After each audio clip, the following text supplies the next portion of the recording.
What's the most surprising myth about health that even doctors believe until recently?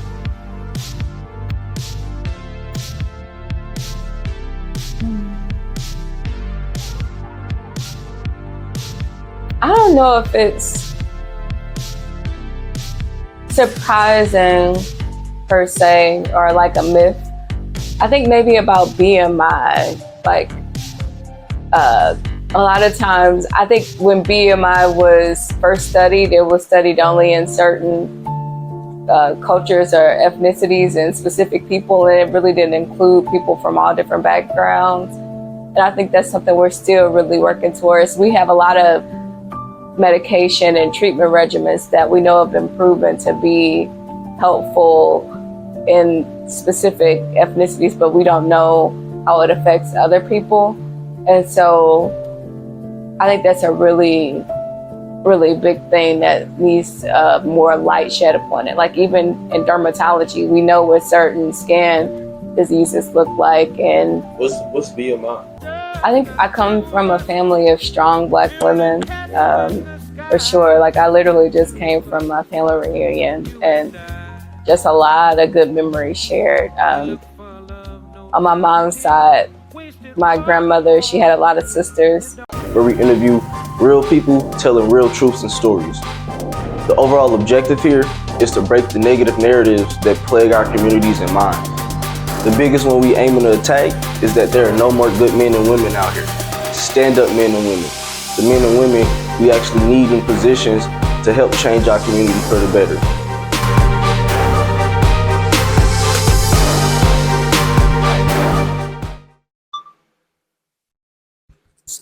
Alrighty, we are in action. We are lit in my terminology. So, ma'am, thank you for sitting down with us. Thank you so much. Oh no, thank you for asking me to do this. I'm honored. Thank you. How was the ride over here? I hope it was safe for you. Yeah, it was safe. Okay, good. Got a little lost, but safe. Good. So, do you like the spot, the factory? Yes, I do. Very nice, industrious for sure. Yes. A little backstory. We met at a place called Create Space at a social Thursday. She came in. She was quiet. You know, I'm kind of outgoing and loud, so we got to talking and sharing our story. And she said she was a whole doctor, a pediatrician. I was like, "What? You look so young!" Like that was crazy to me. So, you know, Big Flex Overdose, you know, we do our thing. So we asked her to sit down with us and give her story and give her perspective on some stuff. So as I do my intro, welcome to Big Flex Overdose. Thank you for sitting down with us. Thank you for having me. What is your name? Please tell us your name. Yes, my name is Stephanie Wooten. I'm from East St. Louis, Illinois, so right across the river, but just grew up in this area my whole life before I went to college. I'm back here for residency. So I guess technically I'm a resident physician. I'm not completely practicing on my own yet, but get in there. Okay. So what made you choose the path of pediatrician? I don't know. I just always love babies. I love children. They're really genuine to me, and I feel like when you can make a positive influence in their life early on, it can have really, really impactful influences on their future endeavors. So especially their health. Children are our future, and so I enjoy working with them more on my clinical rotations than adults, even though I think it's important to give quality healthcare to adults as well. But children, they just nurture that little special place in my heart. So that's why. So speaking of kids, how was your childhood? How did you grow up? Yeah, I had a great childhood, to be honest. Really good parents. I would say that I probably wouldn't have made it through medical school without having parents who supported me. So growing up in East St. Louis, even though sometimes there's a stigma about East St. Louis, different quote unquote maybe traditions high crime, things of that nature. But even with the high crime, there still was a sense of love and self-respect about people. A lot of educators, people who really stress getting your education. So going to school, finishing college. I remember my dad dropping me off at school telling me, oh, this is an elementary school named after Donald Douglas McHenry. He was like a U.S. ambassador. And Jackie Joyner Kersey, she ran and she was like one of the fastest women in the world. So even though East St. Louis has its issues, it still produces quote unquote champions, but it still has issues. But I love my city. Shout out to the 618. Hey, we repping today, baby. Yeah, I love that. I love that. If you don't mind me asking, what years was this growing up? Could you repeat that? What years was this growing up, if you don't mind me asking? Yeah, so I was born in 92. 92 to about 2010. That's the year I graduated from high school. Okay. So, okay. Yeah. So that's interesting. That's interesting. So what were some of the lessons that, if you can remember, some of the lessons that your parents were teaching you? Like, okay, dog, let me start here. What type of work did your parents do? Oh, okay, good question. So actually, my mom, she worked for the IRS. So she did people's taxes for a living. She used to be an auditor, and then she eventually became manager for the Taxpayer Advocate Service.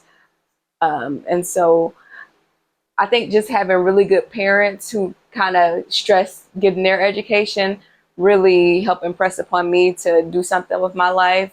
And my dad was a pastor, so he pastored actually before I was born here in St. Louis, and he retired recently, like 2020. But just really, good parents, strong influences for sure. That's what's up. What's crazy is I'm in school to become an accountant. Yeah. Wow. Okay. I Okay. love seeing behind the scenes of how, a business run itself and how people affect it. And I believe numbers tell the ultimate truth. You can never lie with the numbers. You can never lie with the numbers. So I agree with I'm you. like, I need to know these numbers. That's crazy.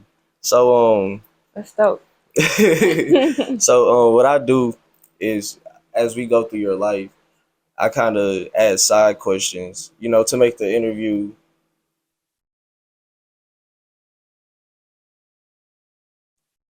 to give the interview more perspective, because we can go over your life, but people would like to know things that connect with them. So, like a question: what was your favorite childhood toy or game that you wish you could still play today? You see, they ain't have nothing to do with your life. I mean, it did, but it's like, you get what I'm saying, right? Yeah. Okay.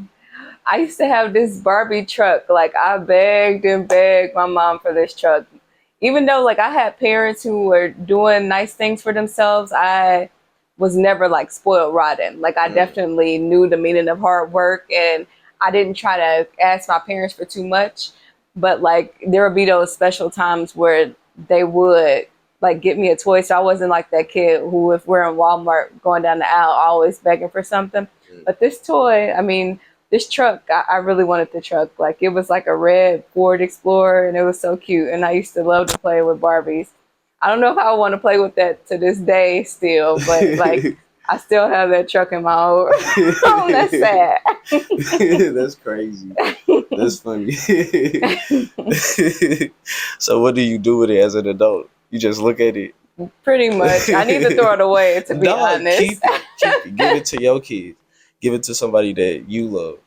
I don't feel like they don't even want that. Like it's gonna be obsolete by the time I have kids. They go like, throw this mess away. Yeah. But I'll see. It's the story. It's the connection. Right. So who was your childhood hero or role model, and how did they inspire you? One of my role models, I would say, was my Aunt Sarah. She was like my dad's aunt. So she almost became like my second grandma when my grandma passed away. And she was a nurse, and like she would watch me sometimes if my daddy had to do something. And I would go with her sometimes to like some of the older people she would help take care of. and we'll spend the night there. And I just saw her working hard, and I think she kind of was the inspiration for me going into medicine for sure. So what was she working hard at? What job? What work? I think it was like home health care, basically. Okay. So she would do like little medical things, make sure that one of her clients, I don't know if I should say her name, but Miss Beck, she would like take her blood pressure and check like her glucose levels and make sure she had her food for the night and stuff, and help her get clothed and take her baths, all of that stuff. And so early on, I think I had exposure to being in the service industry for sure with medicine. Okay, that's what's up. And I'm glad it was somebody that was close to you, because I think it's not good to have like a famous role model, because they're putting on an act. They're a character. They're really not the person that they're portraying on the TV. But if it's somebody that's like really in your life, you get a way better perspective of what a actual human being is. Yeah, But sure. a lot of people don't think about that. Yeah, I don't think I have either. I'm a deep thinker. I think like that. So, what was some challenges you can recall facing as a kid? Oh. Um,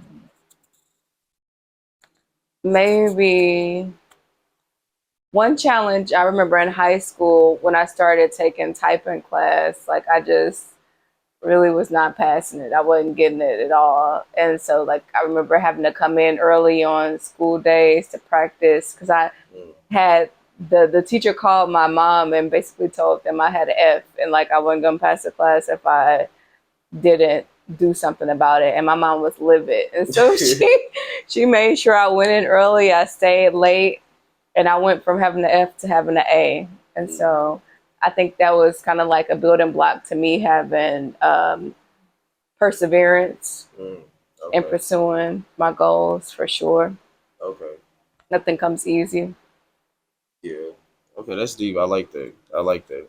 So, what was your favorite subject, and how did it inspire the career path you chose to take? It, you can. I have a couple subjects, but yeah, it don't have to just be one. Okay. Um, I really enjoyed anatomy a lot. I liked learning about the human body and how it worked. Um, so like the body parts and their functions, so physiology as well, how they work. Um, and I also like English, so those are like complete opposite. One is science, and the other one, it's a lot different. But I just love writing. Like I really love being able to use descriptive words to express a certain topic. I love creative writing, and so I hope one day maybe I can like intermingle the two, medicine as well as writing in the future when I have more time. But what are some of your ideas about like doing that, like a book? I would like to do a book, and I'm not really sure right now if it would be. I don't know if anybody would want to read like my biography, but like just some of the struggles I went through and what I could just encourage other people to make it through or to keep pursuing things even when it gets challenging, or possibly even fiction because I really like, Mm. you know. I know you can write some crazy stories. So I, yeah, we ain't gonna go there. We ain't gonna go there. We're just gonna watch out for your books, cause hanging around us, we gonna make sure you get that done soon. Cause you can start the fiction book. You could wait on the auto, but you can start the fiction book now. Um, so what was the best piece of advice your parents or or guardian of yours, well, your parents that gave you as a kid, if you can remember?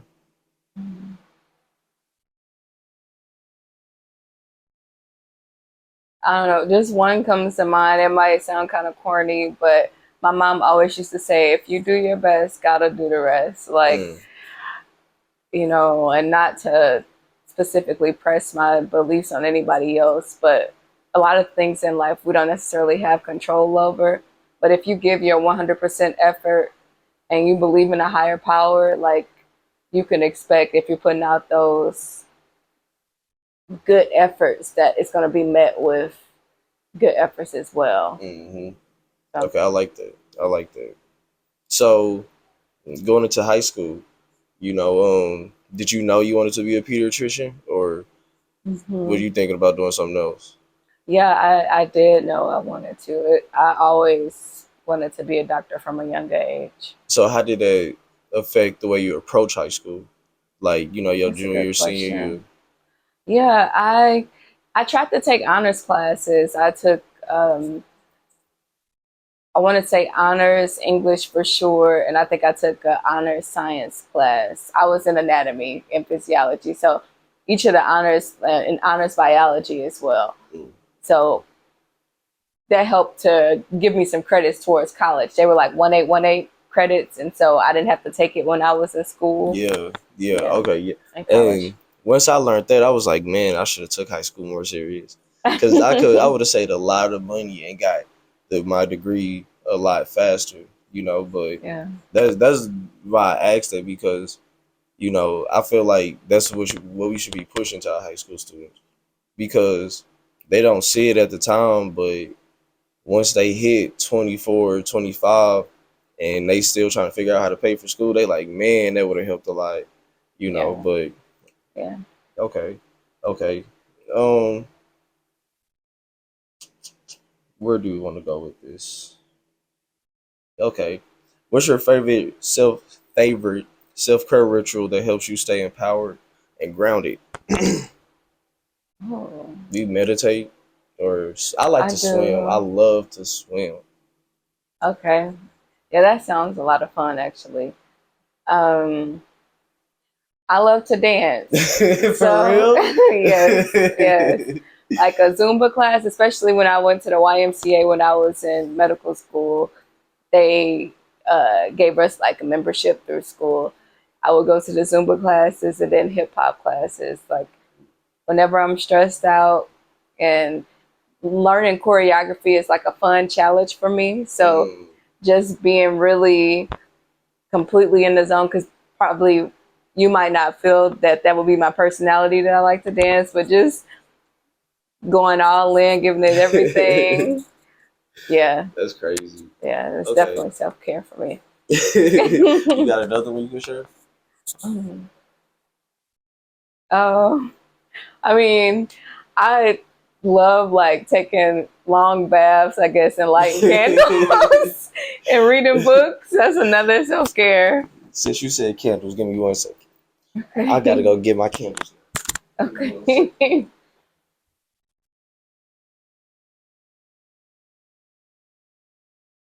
Please, man. Tell me what you think about this. That smells good. Smell that. That smells really good too. It smells like soap almost. Like wow, that smells really Yes, good. and they heal your soul. I promise you. Okay. We tried and tested these. We tried and tested these for a whole year before we got to this point. So they Okay. work and they last forever. Like the ones on my desk burning, Hmm. one of them, the one before that burned for 3 days straight. So Wow. yeah, it had the house smell real good. So I'm like, I gotta do two now. So yeah, if you ever want some candles, it's Pharaoh's Essence. Go check us out. Just had to Okay. put that in there real quick. Pharaoh'sEssence.com. But can you share a story of a black woman who has inspired you in a significant way, other than your auntie? Oh, I don't know. I hope she wouldn't be like opposed to me mentioning her, but uh, the dean of my medical school, dean of diversity and inclusion, Dr. Wendy Elamine. Mm. She's just like all around fierce, like just dope. She makes significant strides in the Springfield community, Springfield, Illinois, to take healthcare, preventative healthcare screenings out into the community. So going to schools, encouraging medical students to help with uh, physicals, like back to school physicals with children at different schools in Springfield, as well as going to like health fairs at Boys and Girls Clubs, churches around the community, just doing phenomenal things. Also, when we graduated, we had like a graduation dinner and they gave us really nice gifts, just really encouraging us for the journey, the African American and Latino, as well as just any members of SNMA, so that's Student National Medical Association, and just really has been a light to all of us in our medical school. So she's phenomenal for sure. That's what's up. Yeah, I definitely. I hope she's not opposed to you shouting her out like that, cause hey, that would have had me blushing. If that was me, I would be like, hey, thank you, cause I don't think we give each other our flowers enough, you know. So that was a nice shout out. Um, what was my question? Okay, what's one piece of advice you wish you can give yourself, your younger self? So as an adult, what's one piece of advice you wish you can give your younger self? Um, about self love and confidence. This is something like my mom would say to me a lot, but that basically your time is coming. Like, don't fret so much about you not being in this particular place that you want to be at. You know, it's going to come within time. There's a growing process you have to go through, and then some things aren't meant for you at that time, but when the time is right, it's going to happen. So I really wish, I think I would have did more, a lot less worrying and being stressed out if I would have just took it in stride and realized that it'll come when it comes. Yeah, that's good.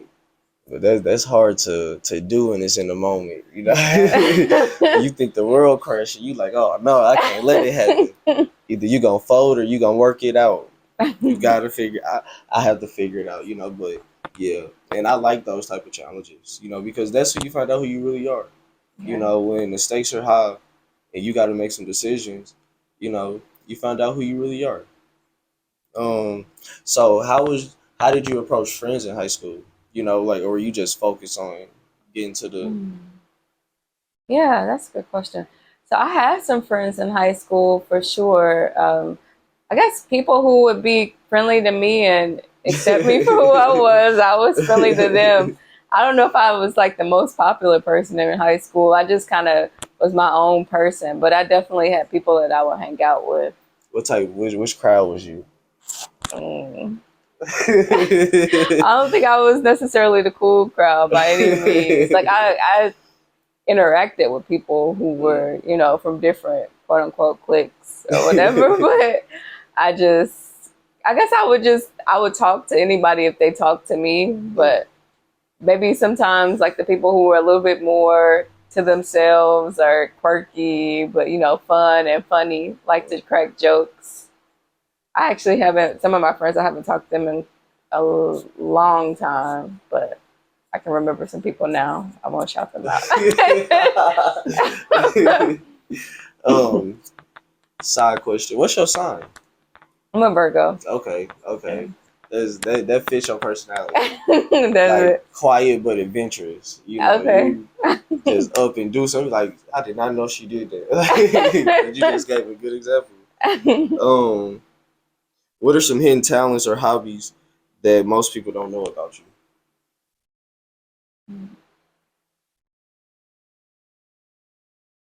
Something that people don't know about me.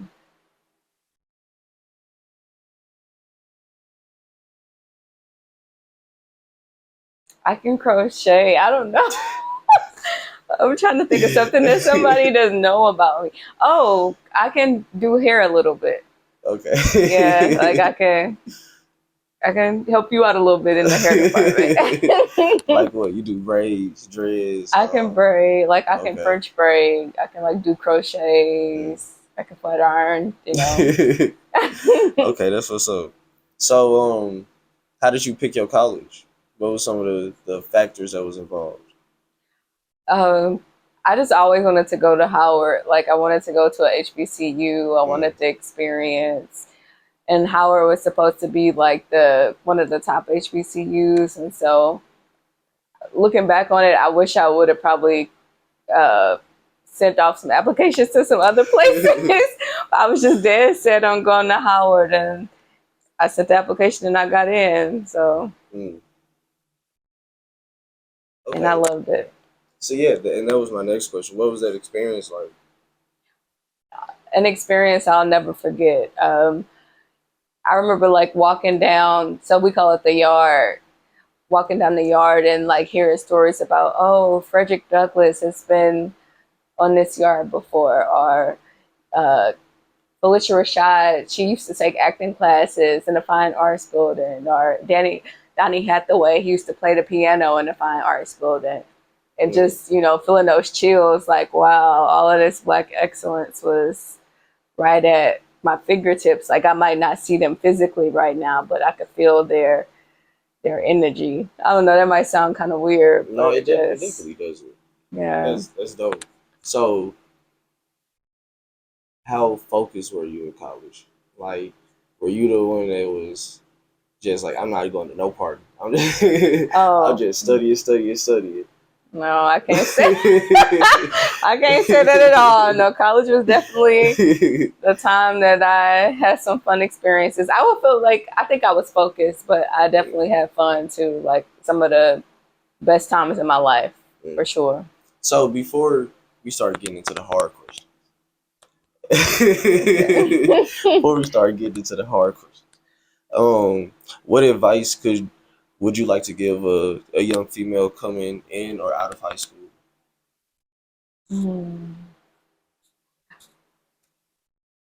Really be comfortable in your own skin. Mm, Don't be easily influenced by other people or trying to fit in a crowd so much that you lose yourself. Focus on what your goals are, and don't be quickly manipulated by anybody else to sway away from those goals. mm. For sure. Okay, that's deep. That's deep. What made you want to give that advice? Um, I guess maybe I don't think I really swayed away from goals per se, but I think, especially not in high school, but I think at different times in college, I could have been more or completely focused on just attaining my goal of getting into medicine or becoming a doctor. And I feel like sometimes I was focusing on dating people or, trying to find love. And I was so young and it wasn't necessarily because men aren't really going anywhere. Oh no, that's a different topic for a different day. That's Just stay actually a focused. question I have. Like, what advice would you give this same young lady about dating and boys? Oh. I, Should they stay away, stay focused, or I don't know if I would just say, talk? yeah, maybe you can talk, but I would say definitely stay focused on your goals. Because, like I said, most of the time, and I don't want to sound biased or like, disrespectful towards men, but most of the time they're going to stay focused on their goals. And women, we're typically emotional. Mm. We're very, especially if we care about somebody deeply, and we'll get entangled in something and they're not always the same way. So it's definitely to go back to the topic, stay focused on your goals. You can chat here and there, but don't be so engrossed in them that you lose yourself. Okay, yeah, I think that's the best way to sum that up because they still don't do what they want. Absolutely. You just Absolutely. gotta beat it into their head. That's what I'm going through with my daughter. Like, I feel like repetition is the key rather than whoopings. Like, I will sit up there like now she 1 year and 6 7 months, and now when she get mad, she pick herself up and throwing it. So I'm just like repeating myself, pick it up, pick it up, pick it up, pick it up until she pick it up. But then she don't want to. I drag her over there, pick it up, pick it up, pick it up, and then take it back to exactly where it was and put it exactly how it was. And I feel like that works more than yelling and trying to whoop her. Yeah. But we gonna see in 10 years, 15 years. um, what are some of your go-to methods for resolving conflicts you may have in a relationship with either a partner or a friend? Do you fall back and let them chill, or how? What are some of your resolutions? Hmm. I think that's, yeah, for sure. Um, that's something I'm still learning. Mm. Uh, the saying, you can get more with honey than vinegar, um, not nagging people. And that can be somebody you're dating as well as a friend, saying things more nicely and softly. Or even if you have an issue about something, step back from it. And then when you're having a good conversation, you all are happy and laughing again, just bringing it back up. You know, when you did this, you know, it was a little just I wasn't feeling it, but you know I love you. Da, da, da, da. You know, just bringing it smoothly into conversation without bashing them over the head when y'all are having a rough time, because people don't like that. Yeah, that's something I'm learning too, because words, like I really don't use the saying sticks and stones no more. I mean, no, not sticks and stones. Yeah, sticks and stones. Mm-hmm. Yeah, they break my bones. Words never hurt me. Because words do hurt. Like, you can say stuff to Very me, had me true. crying, and I had to go to some therapy or something to get over that. Like, but okay, yeah. hmm Um, how do you prioritize self care but also nurturing relationships? How do you balance that out? I'm still working on that. um, I find like it depends on which relationship it is, because say for instance it's my parents or something like that, they really try to help me prioritize self-care, so they're not going to uh, let me neglect that. But sometimes I think a person has to really love you to make sure that you prioritize yourself at times too. So hmm I guess I'm still working on that, like, in dating relationships, but then like with friends, like really good friends, they try to make me realize that I need to prioritize self-care as well. And that's how you know they're a good friend. Yeah. Like I'm a businessman, Mm-hmm. so most of my conversations are about business, and Mm-hmm. you can like I find myself. I ain't even gonna say that. I just say this. Me and my business partner, we spend the first 5 to 10 minutes of our conversation asking, "How are you doing? How are you feeling? How are you? What are you going through?" Type of deal before we even think about talking about business. And that's how I know he a good friend. Yeah, for sure. Because you get so caught up, you just get straight to business and then Yeah. forget about yourself. But we need people to remind us, like, come on now, you doing this, or you not even eating. You haven't eaten in 3 days, bro. Go eat something real quick. Go get some sleep. Okay. So coming out of college, what was your focus? Well, I mean, not what was your focus. What was your headspace like? Just trying to get into medical school, Mm, for sure. I remember when I graduated from college, I just, because it depends on the person. Like some people go straight into medical school after college, but a lot of people these days do post-bac programs or something to prepare them at least to mm, take the MCAT. That's like the admissions exam for medical school. So okay. yeah, I remember that time was very rough. Just trying to figure out how I would make it to my goal, if that was Mm, even still attainable at that time, mm. for sure. So how was that affecting either relationships, health, or your mindset? I feel like my mindset, I was a little depressed, to be honest. You go off to college and you stay in dorms, or you maybe have a little apartment, and then after that you graduate, and if you don't have a job lined up or you're not going to grad school, you have to go back home. And so that was a rough time, going back to my parents' house and Mm. just hitting the road hard, trying to find the next step to making my dreams come true. It Mm. wasn't pleasant at all, Mm. but it So worked out. how would you? What would you find yourself doing? how would you find yourself reflecting that on relationships?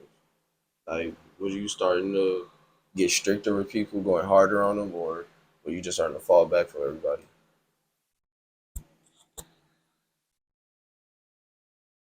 I would say maybe fall back from everybody because I was just so busy trying to figure out what I was doing with myself. Like I had some friends who I would communicate with here and there, but like a few friends from college. But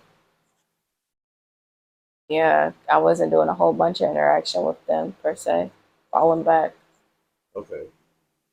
So, what are some what's the most surprising myth about healthcare that hold on, I gotta ask this right.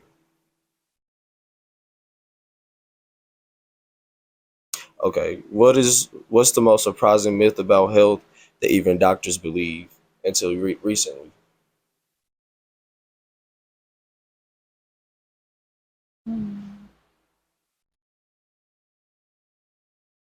I don't know if it's surprising per se or like a myth. I think maybe about BMI. Like uh, a lot of times, I think when BMI was first studied, it was studied only in certain cultures or ethnicities and specific people, and it really didn't include people from all different backgrounds. And I think that's something we're still really working towards. We have a lot of medication and treatment regimens that we know have been proven to be helpful in specific ethnicities, but we don't know how it affects other people. And so I think that's a really, really big thing that needs more light shed upon it. Like even in dermatology, we know what certain skin diseases look like, and What's BMI? body mass index. So like your weight, how your Okay, body is made okay, up. okay, okay. You know, I've been actually before one of those healthcare screenings, and we might go to like a church, so like a predominantly African American church, and we might do measure a black woman's body weight there. And if you look at her BMI, she is definitely in the obese category. Mm. But if you check her visceral body weight, so that's like the body fat around like her Bones and joints and stuff. or yeah, like those deep body organs, like visceral body organs, so like your belly fat, basically. Okay. If you check the belly fat on some black women, you wasn't really having a lot of belly fat, but like the hips and thighs, and that's where we carry it. Mm. And so your BMI might be higher, but you might not be as big of a risk for some of those cardiovascular diseases if you're not having as much fat around your belly. Okay. Not to say that that's all black women, because everybody's made up differently. But I feel like that's not something that's been accounted for all the time, and Mm. all of the different scientific studies in the past about BMI or your weight, body mass index. So what's the craziest thing you found out about that?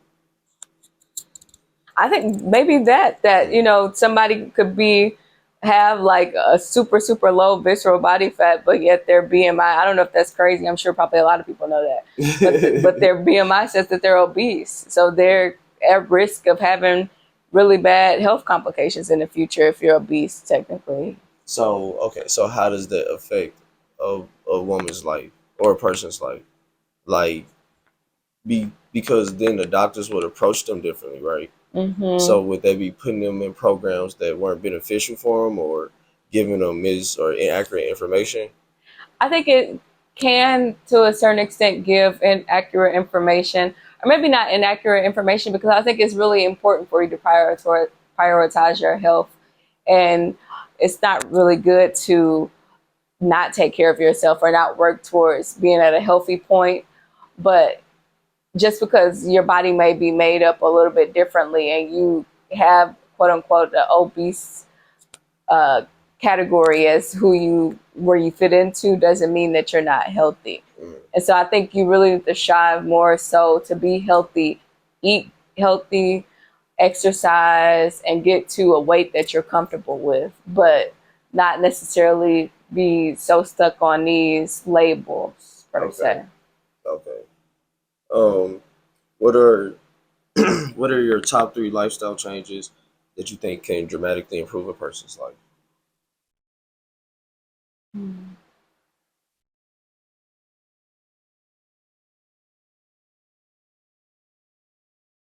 Okay. One I think would be is speaking things into existence. So speaking Mm, really positive, not always saying negative things. Like if you mess something up or do something incorrectly, not beating yourself up about it 24/7.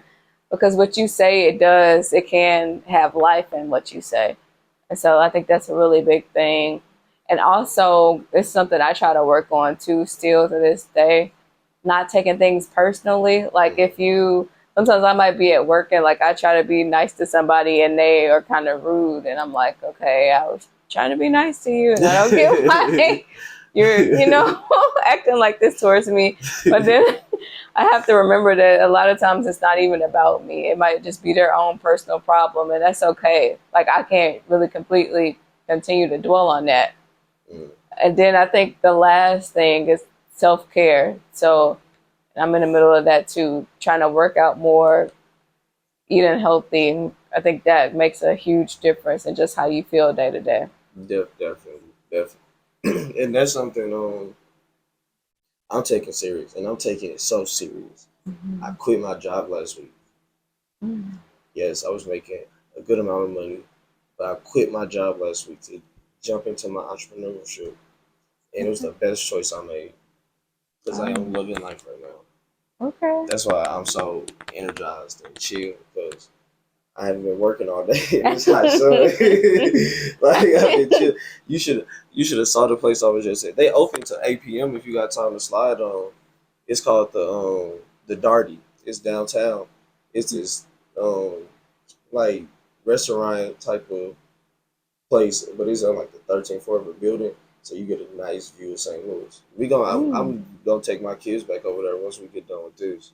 Oh, okay. hmm But Oh.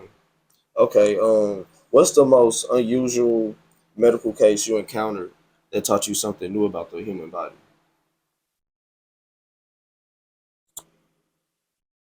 Hmm. I don't know. Like, so you can't really reveal um, HIPAA information, Okay. but maybe one thing, a really rare genetic disease where you don't process uh, the metabolites of sugars correctly. So you don't have the enzymes to process a sugar into like its more simple carb state.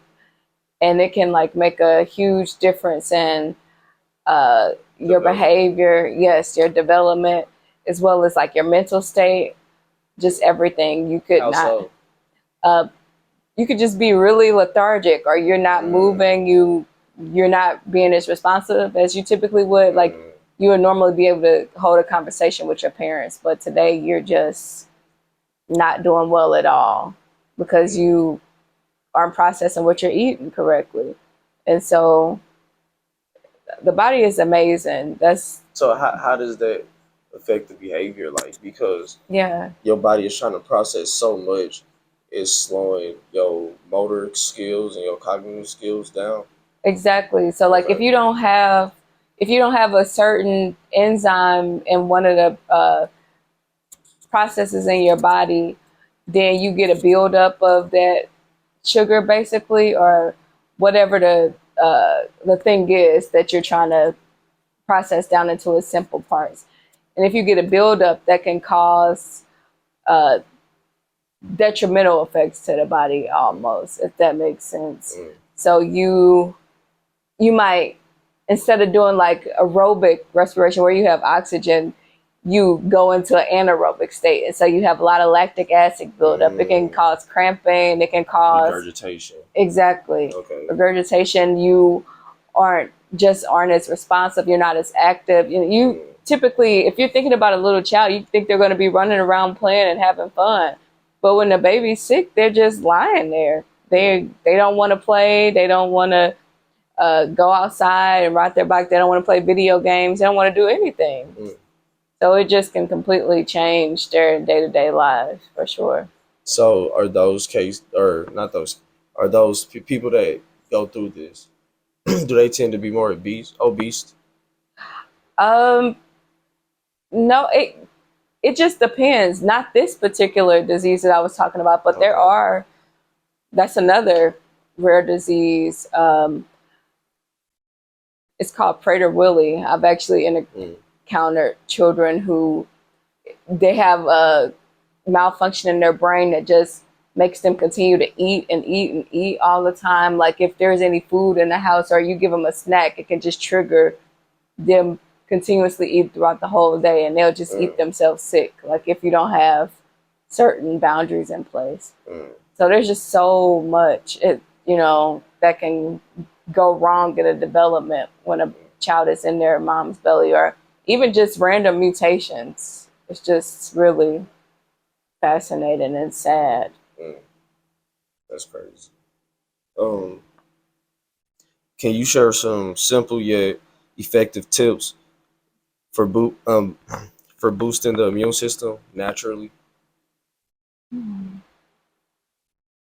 So I hear that elderberry juice is Mm, really good for helping the immune system. Um, Also, I would just say taking vitamins. mm, So taking vitamin E, and then you have to be careful because a lot of these vitamins that are out on the market, they're not necessarily USDA regulated. mm, So you have to make sure you look at the website. And I can't off the top of my head. I think if you go to a USDA website, it'll show you like if this vitamin is recommended by us, it'll actually have what it says it has in the bottle. Sometimes companies just throw stuff in there that it doesn't even really have that in there. that's crazy. Yeah. Okay. Do you have another one? Um,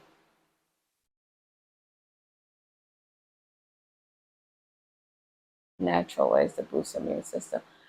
A major thing is just getting sleep. And I've Mm, just struggled with this too, but just for me, I know if I don't get sleep, it just completely changes my mood. Like I'm not as interactive. Mentally I'm foggy. I mm, can't process things as quickly as I would if I got sleep.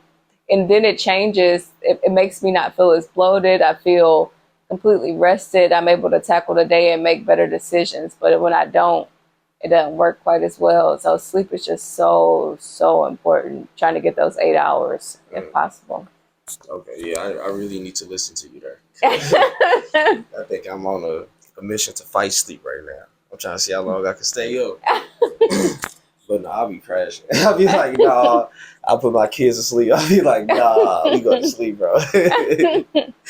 um, are there any cutting edge medical technologies on the horizon that can revolutionize healthcare that you would like to talk about? That's a good question. You know what? Let me think about that because I don't even know if I could speak on that right now. Let me Okay, think about that. okay, okay.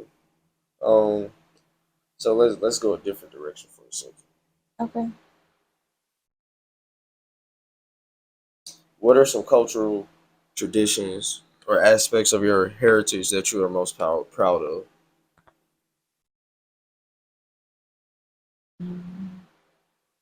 I think I come from a family of strong Black women, Mm, for sure. Like I literally just came from my family reunion, and just a lot of good memories shared. On my mom's side, my grandmother, she had a lot of sisters, and they always, like all of the family members, we always called them the sisters. Like if if something was going on in the family, my grandmother, she could call my grand aunt, and she'll say, mm. "Okay, Ruby, you need to do this, and this. You don't do that." Da, da, da, da. Just very strong women who love their families and encourage excellence for sure, for Okay, sure. that's what's up. I like that. Okay, I got a couple more questions for you. I ain't gonna hold you to, and I got a video I want to show you. Okay. Um, how do you navigate and address microaggressions or biases you may encounter in daily life? Oh, that's a good question. Thank you. I think confidence, and I'm continuing to work on this every day. Just kill them with confidence and kindness. Like if somebody assumes that you're not capable of being good at something just because of the way you look or the way they might, whatever biases they might have about who you are, prove them wrong. You know, revenge is the best success. Don't try to do something to do them in. Just be who you are. And like then it just shows. I like that. I like that. What are some effective strategies for dealing with common childhood illnesses at home? You know, because kid get the common cold, people start freaking out. They want to run straight to the doctor, be in there all night when you can easily just do this. Yes. A lot of kids, they get viruses so much, and it's not something they really need to go to the hospital for. It depends on what's going on with them. Like if you can try starting off with giving them Tylenol and ibuprofen, like children's Motrin, a lot of times if you can get that fever down and make sure it doesn't escalate too high, you're good. Okay. Make sure you encourage fluids and get the fever down. So, what are some of the common things that leads to a kid getting a cold?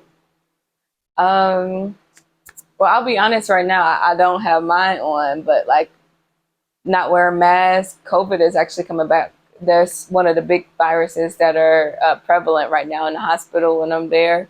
Not everybody's coming in with COVID, but in our children, they don't have to mask in schools right now because obviously we have been doing better. It got a lot more tolerable over the past few years since the pandemic started back in 2020. But there's different variants that are occurring now. So we are moving kind of away from Omicron, and it's the COVID virus is mutating, and so more people are getting sick. So just trying to, I guess, socially distance as much as you can. Children aren't going to do that. You know, they're going to be interacting with their friends, but I don't think I could do it. I love giving hugs. I gave so many hugs last night. It was crazy. Like, not just hey, come here, my friend, and just chilling. Okay, what about washing hands and stuff like that? That for sure. Okay. Using so if your hands aren't visibly soiled, if you don't have like, you know, mucus or blood or something on your hand, I don't know, just anything that you can visibly see, then hand sanitizer is really good. Like Purell or just anything you can get your hands on, even at the dollar store, some hand sanitizer. But if like they are visibly soiled, like you really need to go wash your hands, soap and water, and making sure you get into all the crevices in between your fingers, scrubbing the front and back, like the palms, as well as like the dorsum of your hand. Just a really good clean. Okay. For sure. What is the single most important piece of advice you'll give a parent for raising happy, healthy children?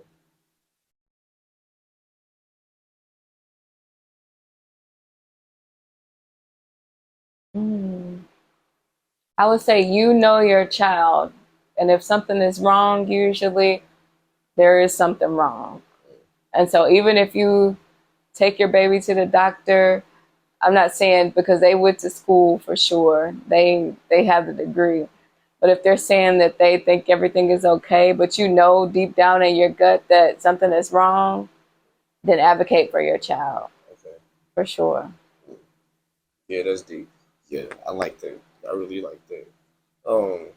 What are the signs that a child may be struggling with with mental health issues, and how can parents support them? Like the early signs you should look out for, like in an infant. In an infant. Okay. So I don't know, like mental health issues exactly in an infant like that young, but like neurodevelopmental. So maybe they're not like their brain isn't developing appropriately. If you're taking them to the doctor and they're not meeting those milestones, like by a certain age, if they're not starting to they can't turn over, from belly to back, or if they can't hold their head up by themselves, like you need to hold their heads up for them. They're not grasping little balls or toys that they're playing with. They're not getting those fine motor skills. They can't manipulate things properly. Then something is possibly wrong, and you need to get that early intervention as soon as possible. So what does the first steps to getting the intervention look like? There's a program called First Steps. I know specifically at Cardinal Glennon, where you can get in contact with occupational therapy as well as physical therapy. First, you would need to get evaluated, and then if you have like private insurance or Medicaid or whatever, and they see that something is wrong with your baby, you can start to get the resources that you need as soon as possible. Or if they're not talking appropriately, if they get to a certain age and they're still doing a lot of jargoning. So jargoning is what we call like baby talk, kind of. They're not like making short 3-word phrases like, "Oh, please give me my bottle," or "I want what chips." Age is that? I mean, some babies by around 1 years old, they'll be talking, or like 1.5, they start to kind of make more phrases, or at least saying mama and daddy. And if they're like at 2 or 3 and they're still not really talking at all, they're just motioning towards like their sippy cup, something is wrong. So how can you promote them to start talking? Like, is it talking to them, or like sitting up there just mouthing with your lips the words right in front of their face? That's a good question. Definitely talking to them. Like if you is it like stopping the baby talk though? I would say I think it's good to do kind of like the sing song talk. I would say like, "Oh, you see that truck over there?" Like Okay. I don't know if you want to completely do goo goo gaga, like completely baby talk, but like naming those colors. Like, "Oh, you see that? You see that shoe? That's a blue shoe over there." Okay. Or you see this apple? This apple is red. Just teaching them their numbers, teaching them different words, increasing their vocabulary as much as possible. And then the more they hear, the more they start to grow. And they'll be interested in making those sounds themselves, exposing them. Okay, good. And there's this lady called Miss Rachel that a lot of parents seem to like. Yeah, I think I heard about her. I think I seen her on YouTube. But my daughter don't like her. My daughter like Coco Melon. She like in this shark show. What's the best way to handle a picky eater and encourage a diverse diet? Ooh. A lot of people have different feelings about this topic. I don't know. I would say that you probably, when you start feeding your baby table food, so whenever they kind of show interest, they say like 6 months, start them not just doing the bottle anymore, but start them off with vegetables, because of course babies are going to like something sweet before they like the veggies. So just kind of giving them like, mashed up green beans, or I don't know, the Gerber's baby food. It doesn't have to be Gerber's, but the squeezables that have the baby food in it. And then kind of encouraging the fruit and the meat and stuff, giving them the fine things. And then some babies aren't going to really eat veggies like that a lot at all. But there's a veggie seasoning on Amazon. Seasoning? Mm-hmm. Oh, to start pushing. So what would be some good alternatives to vegetables? I know fruit, but like some herbalistic stuff. Oh. I never thought about that. I know that seasoning, it has like a certain amount of servings of veggies in it that can kind of add in. But if your baby likes puree stuff a lot, you mixing in like some fruit, making them a smoothie. And so like just a little drink, if they like pineapple or whatever fruits they eat, but then adding in some spinach to that drink and whatever milk they drink. So like, is it, and that's what I'm going through now with my son, because we want to start putting more weight on the stuff, so on the milk, so he sleep a little bit longer. Well, not sleep, so he sit on his stomach a little bit longer because he drinking a lot. What type of cereal should I be getting? Like, I was thinking Cheerios. I was thinking Cheerios, but I'm like, let me research this. Yeah, I think Cheerios is perfectly. It depends on what age he is. He's 7 months. 7 months. I think once he started getting teeth in, that's around the age where he starts sprouting some teeth. If he can chew Okay. it, I don't see why he can't eat. And Cheerios are really healthy. It's not, too much sugar. It's not going to cause him to get too much of anything that he doesn't need. So Okay. that's definitely a good option. Do you think that'll make the formula better too? There's rice cereal that you can Okay. actually add to formula. Okay. Okay. So, like if you look in the stores, adding that, and then I don't know, you kind of want to be careful with that as well. Like, do you go to the doctor? Do they give you like She's nutritionists? breastfeeding. Okay, got Yeah. you. Yeah, but like supplementing her breast milk with cereal for Okay. sure, like rice cereal. If you look Okay. in the store. Okay, big. Big. I want to show you this video. Then I got about two more questions Okay. because I know you got some stuff to do. I want to go to sleep or need to go to sleep. I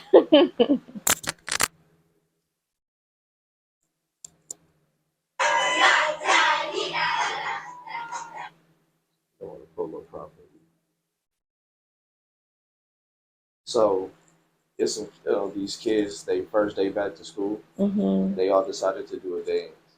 Oh, okay. Oh.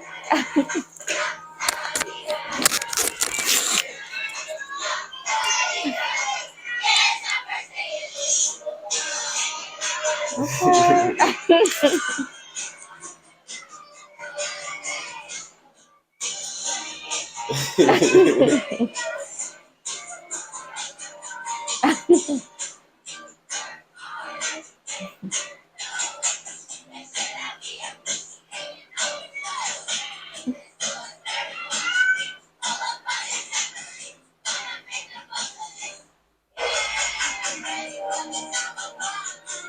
That's killing it.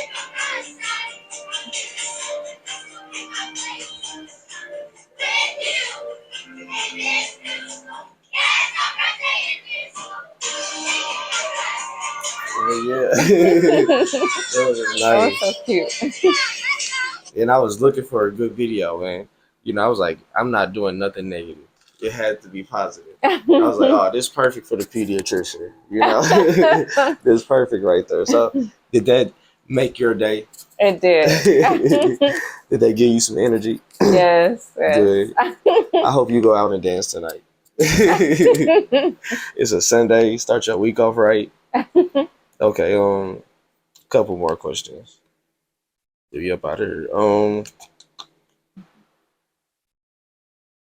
What is a message you like to share with other Black women who are striving for success and equality?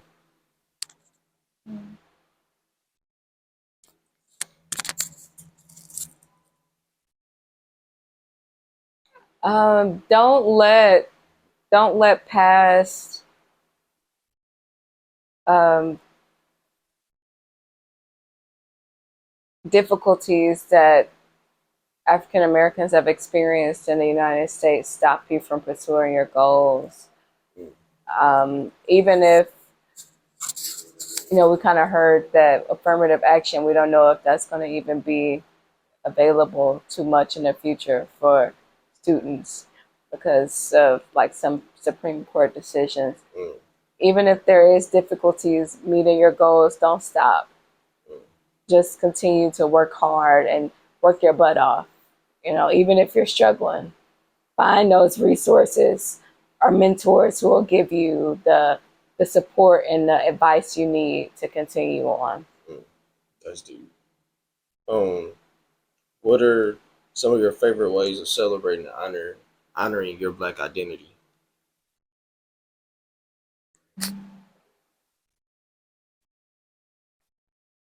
I think music, Mm. love, love, love Black music.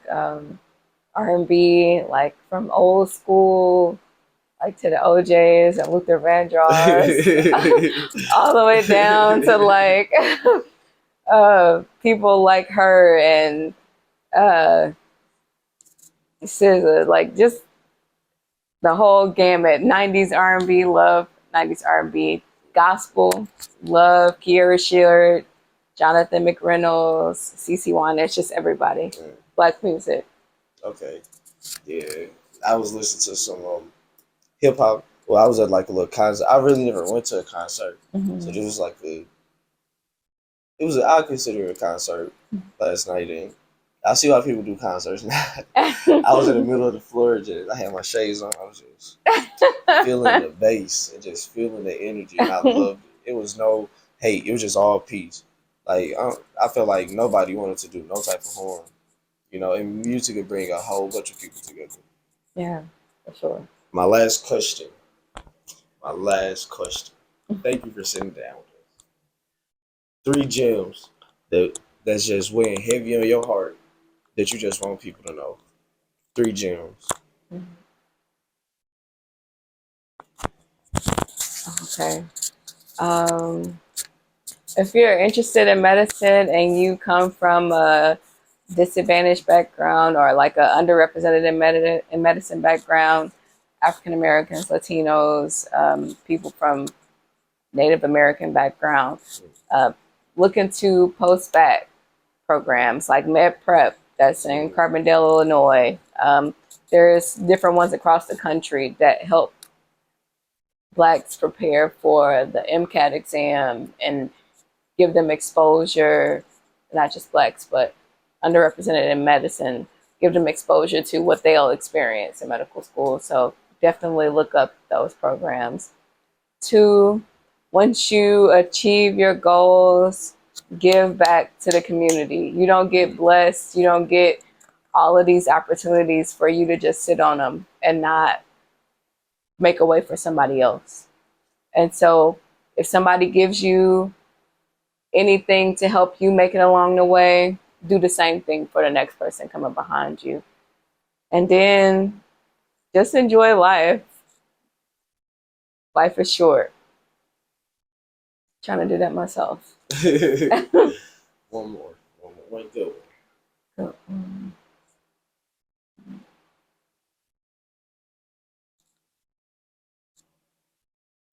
Oh, don't let other people, and I think we kind of talked about this, but don't let other people's opinions of you dictate your opinion, dictate your reality.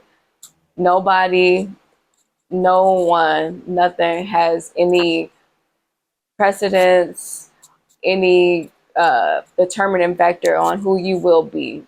At the end of the day, you determine that 100%. Nobody else can. Thanks. So. Thanks. And when I asked that question, I don't know why my throat is so dry. I need water so bad. You good? I was a party animal last night. I did way too much. And I'm still suffering from that. But I'm getting through it. Okay. But when I ask that question, I sit back and, I determine if that question will help people start their spiritual journey or help people along the way of their spiritual journey. And that's definitely helping people that's already on their spiritual journey, but that's just a reflection of you showing you're doing a lot of healing yourself. And I think that's just the time we in. I think a lot of people are doing a lot of healing the right way, so thank you for that. And again, thank you for sitting down with Big Flex Overdose. Thank you. Thank you. I hope you have a good day. You too.